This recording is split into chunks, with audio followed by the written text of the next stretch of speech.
All right, Shalom. Call on y'all, but Shalom to the left. This is a quick video I want to touch on how when you look at the media and these different videos, like this infographic show that I've subscribed to this channel because there'll be a lot of informative stuff on here. It says, where is safe? How nuclear war between Russia and the United States. Pasta. Skip past this. Jinx. No, you jinx. Double jinx. Now, look, Congratulations. I'm going to just skip to a certain part of this. Will tell you that nuclear war is bad for the economy. But what their propaganda doesn't show you is how nuclear Armageddon is the fastest and only way to reduce inflation to exactly 0%. These same financial experts will also tell you that runaway housing market requires careful legislation and market correction. What they won't tell you is that nothing will permanently fix the housing market and make homes affordable again, like the annihilation of every major urban center, along with the instantaneous death of over 50% of the population. Is nuclear war the solution to your problem of buying a new home somewhere you actually want to live because property is unrealistically expensive due? And see, most of these Edomites, they think they could build a doomsday bunker, a shelter and shit, so they could just reemerge and build back over in Babylon. That's not gonna happen, man. Say the elements shall melt with fervent heat. Let me get that.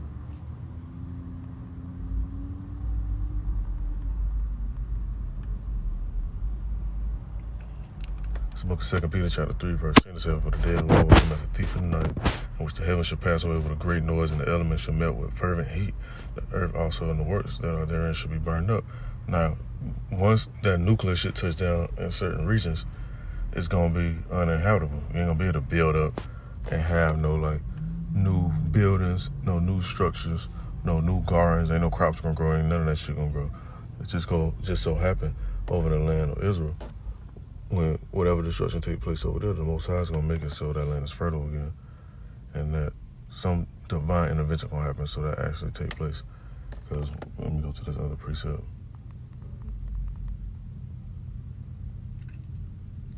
The book of 2 Peter chapter 3, verse 13 says, nevertheless, we, according to his promise, look for new heavens and a new earth wherein dwell in righteousness.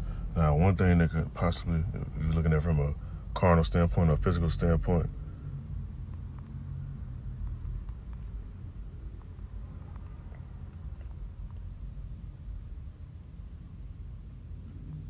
when earthquakes take place,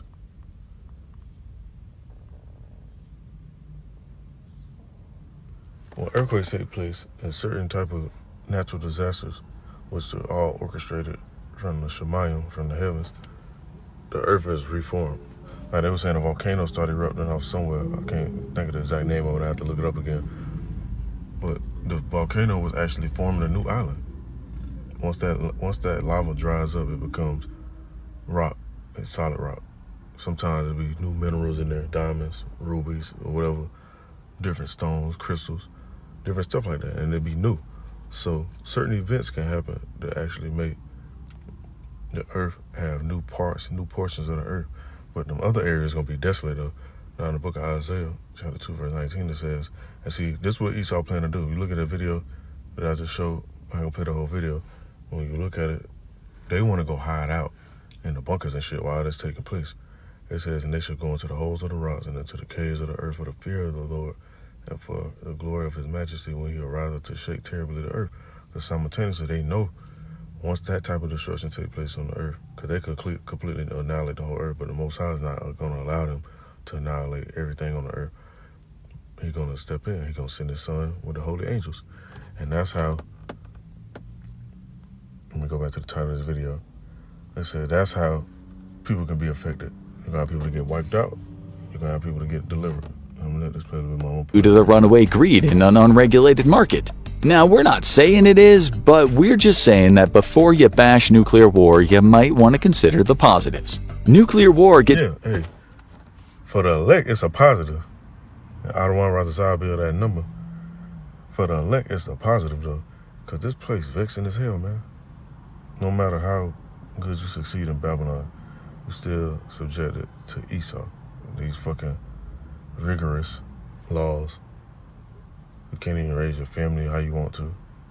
Hell, they promote all this folly and this fuckery, but Like, okay, this month it's supposed to be that P month, that Pink City month, if you know what I'm talking about.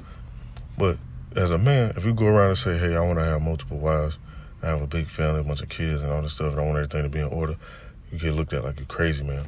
There's other shit that's smiled upon while righteousness is frowned upon. So, of course, yeah, hey, the elect ready to see this happen. Ready to see Esau get his judgment. Because when most people look at history, they look at it like, oh, from slavery and all this other stuff that Esau done did throughout the whole earth to different nations, primarily our nation. They haven't received judgment yet for it, but they are going to receive judgment for it. Bad rep, but the truth is it guarantees that either all your problems will be immediately solved or all your problems will be immediately solved because the sources of those problems are now radioactive ash. Hey, and the elements going to melt with fervent heat, man. And when simultaneously when that happens, let me see.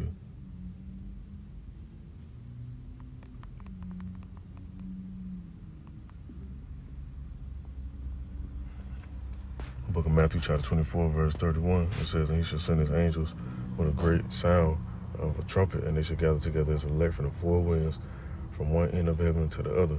So when that happens, the elect is going to, hey, all the problems are going to be going away, like he just said in this video. You ain't going to be worried about no fucking debt, owing no banks. You ain't going to have to worry about clocking in at no fucking jobs.